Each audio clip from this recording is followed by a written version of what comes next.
Welcome back. You're watching Property It's Hot. Affordable housing, that's the big buzzword in the country today. And it's no different in Bangalore. The demand for affordable housing, or what is now being termed as premium affordable by developers, is picking up in the IT city. The high demand in this market is making the builder community shift focus to this segment. What are these homes and are they truly affordable? Lakshmi Shivdas finds out. Devendra Negi, a 39-year-old retail employee from New Delhi working in Bengaluru for a decade, decided that the time was right to own a home here. His preference was clear. He wanted a home that he could comfortably afford and also sell easily if his place of work changes. He finally settled on a project from the commune group. I have to pay for a 2 BHK kind of a thing, I have to pay 80 lakhs or 90 lakhs. So then it will be difficult to sell it in the market. Whatever people will say, whatever your online sites, whatever they will say, you won't find the customers because I have seen myself. So this is the reason I bought, because it's a perfect price bracket, and which I believe in loan also I can pay in next 5 to 6 years. Such demand is now on rise in Bengaluru, and developers are catching with the term premium affordable for the 30 lakh to 60 lakh rupee ticket size. Of the total supply of over 1,50,000 units of such homes in Bengaluru, only about 40,000 of these units remain unsold, indicating that there are several takers for these right-priced homes. It is focused to people who work in the technology sector, in the e-commerce sector, in the banking and financial services sector, to end users, mid-level executives to start looking at buying homes rather than renting homes. Puravankara Group recognized this pent-up demand early and seized the wave of premium affordable with Provident Housing. Almost 55% of the first-time home buyers who have invested with us have not gone for home loans, which means that this inherent demand was not met by any other developer, and we were the first ones to capitalize on that.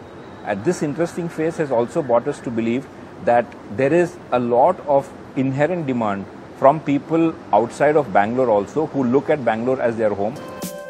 Today, top developers catering to the segment include Provident Housing from Puravankara, Shriram Properties and the Brigade Group. They are betting on margins that can be gained from larger project areas with uniform unit sizes and amenities. It's like a cookie cutter model, like how McDonald's across the country has the same kind of look and feel.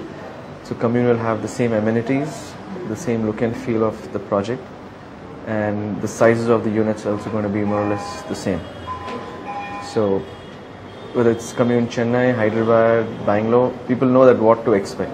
At this point of time, 40% of our sales come from Provident and 60% come from Puravankara, simply because we don't have many projects in Provident. Going forward, you will see Provident contributing 50-50. I firmly believe that if you open up Provident gates for sales, you can sell off the project. With an average unit size of 700 to 1,000 square foot, popular locations for these projects include Anekal, Atibele, Electronic City and Yelahanka. Developers typically create the social infrastructure and amenities in these areas. While the sub 30 to 60 lakh budget suits the urban middle class, experts say that developers need to crack the code on the 20 lakh segment homes to create truly affordable homes. But that can only happen when they acquire land at reasonable costs. From Bengaluru, Lakshmi Shivdas for NDTV. India is talking smart cities today, but when it comes to keeping our cities clean, we are clueless about dumping our waste. Clueless. Why? Because we fail to see the savings our household waste can fetch.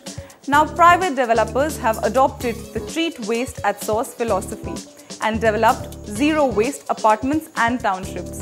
Vasudha Sharma takes us to this story.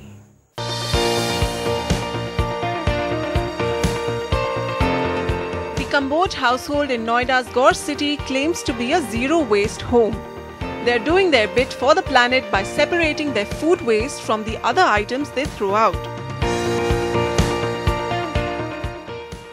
जो हमारा air है उसकी quality जो है वो अच्छी मिलेगी और बीमारी भी उससे कम लगेगी. Next, the waste collection team at their apartment complex gets into action. Going door to door, they gather segregated garbage from residents.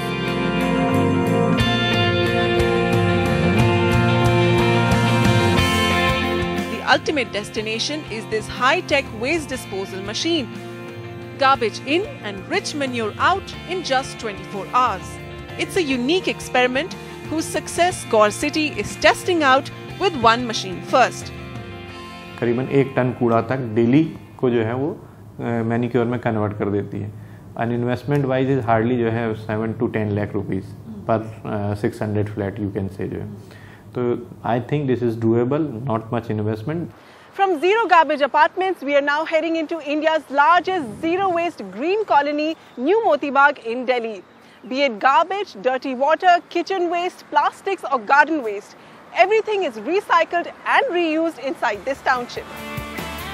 This Latvian-style colony, home to the government's top bureaucrats, functions on a war footing each day when it comes to its waste management.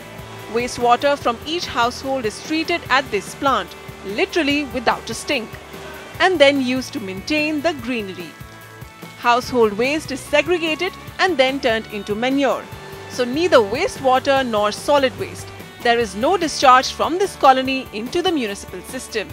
Plastics are also turned into fuel, while horticulture waste becomes biomass coal for barbecues. There is no sewer connection with municipal corporation.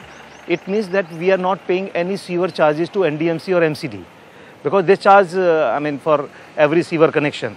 So that money also we are saving. The big takeaway from Gaur City and New Moti Bagh is that they've eliminated the cost of transporting garbage to overflowing landfills and have instead found solutions in-house. But for their examples to be adopted industry-wide, they have to be made financially sustainable. The latest draft Municipal Solid Waste Management Rules 2015 were released by the Environment Ministry recently. And environmentalists say even the ministry wants to encourage citizens to deal with their waste themselves. This rule has categorically mentioned that there needs to be provisions to incentivize decentralized waste management plants. So which is a very good move. With the Environment Ministry also emphasizing waste segregation at source, the task at hand is now to raise awareness among people. With camera person K. Ravi, Vasudha Sharma, NDTV. That's all the time we have on this week on Properties Hot. We await your feedback and suggestions on what more we can showcase. Do write to us at hotproperty@ndtv.com and catch our previous shows on ndtv.com/property. For more on this space, catch us same time next week. Until then, it's a wrap from the entire team. Goodbye and take care.